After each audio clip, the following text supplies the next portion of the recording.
off the window next to you, grab it, give it a shake. This. Make sure it's flat. And finally, if you have cell phones, please make sure they're turned off. Interfere with our GPS navigation system and you get lost. After watching your way around.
Okay, folks, now that they're coming off. Yeah. All right, watch your step. Need some help? Go. Now that I've got you far enough away from the station that you can't get away from me, let me tell you a little bit about what you're riding. This is an old Chicago streetcar. It was built in 1923 by a company called Brill. Built a lot of streetcars across the country. It operated in Chicago for 30 years until 1953. The reason it survived after that is that the car was made into a storage shed at a bus garage. That's why it survived, and we were able to restore it about 10 years ago. How many of you, if anybody, remember riding cars like this in Chicago? One. Yeah, how about in other cities, like San Francisco? Yeah, there we go. For those of you who aren't familiar with this type of vehicle, streetcars were cars like this that actually ran right from the middle of the city street. They had to fight traffic just like all other street vehicles. The difference was they ran on railroad tracks that were embedded in the pavement, not on the pavement itself. And so basically the way it worked, the whole street looked like a big railroad crossing, a long railroad crossing, usually with one track for each direction. And cars like this would run up and down the tracks and pick up and drop off people at street corners, which is pretty much like buses do today. Now, if you weren't familiar with these cars in their heyday, and I don't think anybody in this car was, it's easy to think that these cars weren't really very practical or important. You look at old pictures and they look kind of old-fashioned and probably fun to ride like an amusement park ride. But a lot of people don't think they were very practical. If you think that, you couldn't be more wrong. Streetcars were not only very practical, they were absolutely vital to life in cities across the country during their heyday. They were far more important in their day than buses are today. To understand that, you kind of got to use your imagination for a second. Let me turn that thing down. It's kind of loud.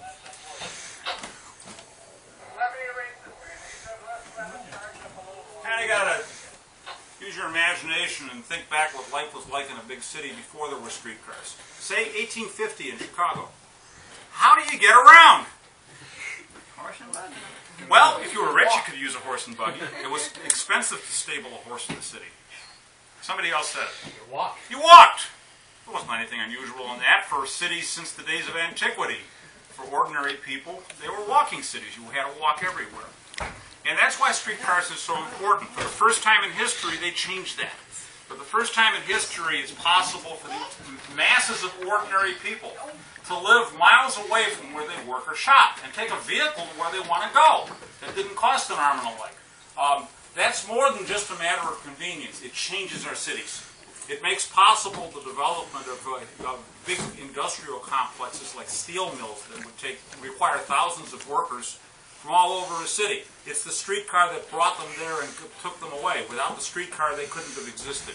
Big commercial retail areas like the Chicago Loop, same thing. They require thousands of people every day coming in and out. Without the streetcar, it couldn't have happened. And these streetcar systems were huge. It wasn't just a few lines on a few streets. The Chicago streetcar network had about 1,000 miles of track in the streets. If you go to the parts of the city that were built up before the 1920s, and just imagine that almost every main street had a streetcar line on it, that's what it was. That's what it was like. There were thousands of these cars in operation on any given day, hauling hundreds of thousands of people. Again, far more important in its day than buses are today. So what happened to them? Why don't we see them anymore? Cars took over. Cars, and one other thing. Subway. No, so that would complement buses. Buses. Buses, and the two kind of go together. Automobiles really come first. When these streetcar systems were developed, automobiles weren't a factor. Even when they started coming online, they were playthings for the rich in the early 20th century.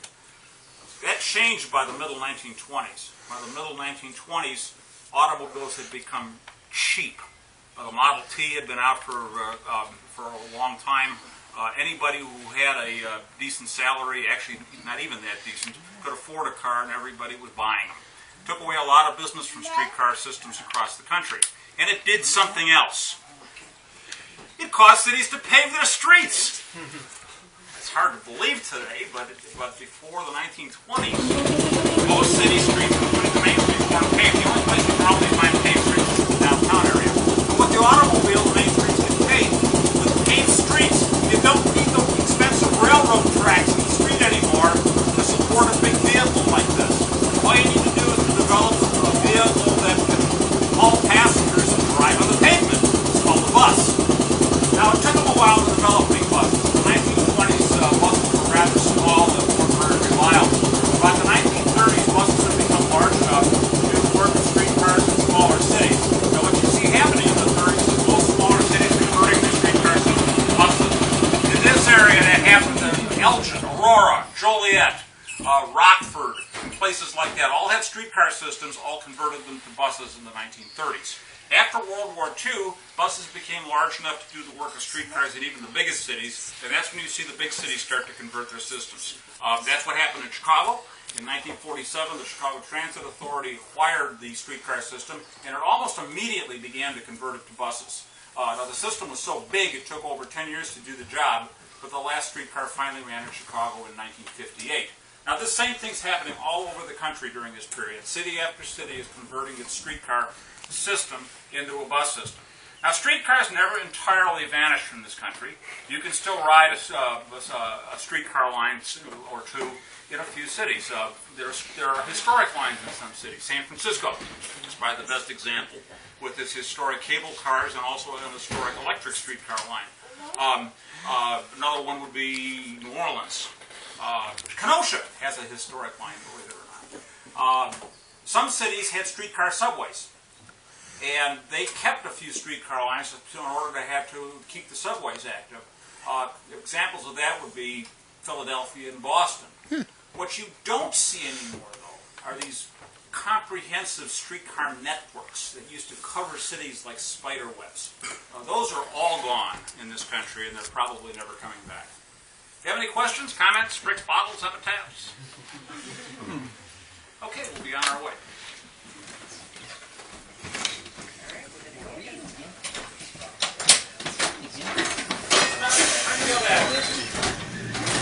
This was one for you.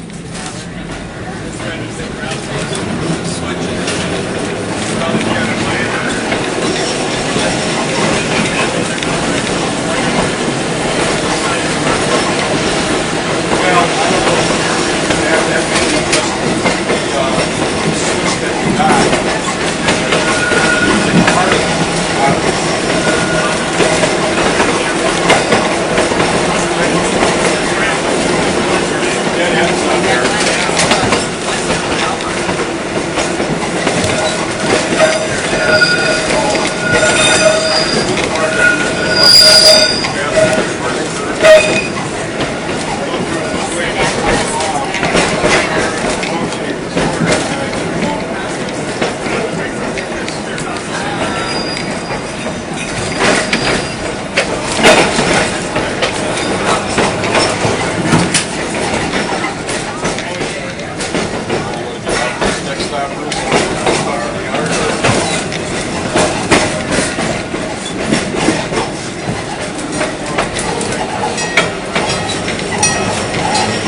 Funny.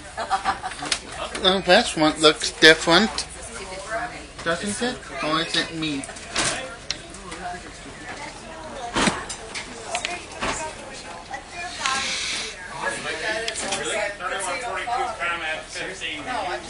That area, you can leave the switch for the barn, set for the barn. I'll take care of it when I come around. What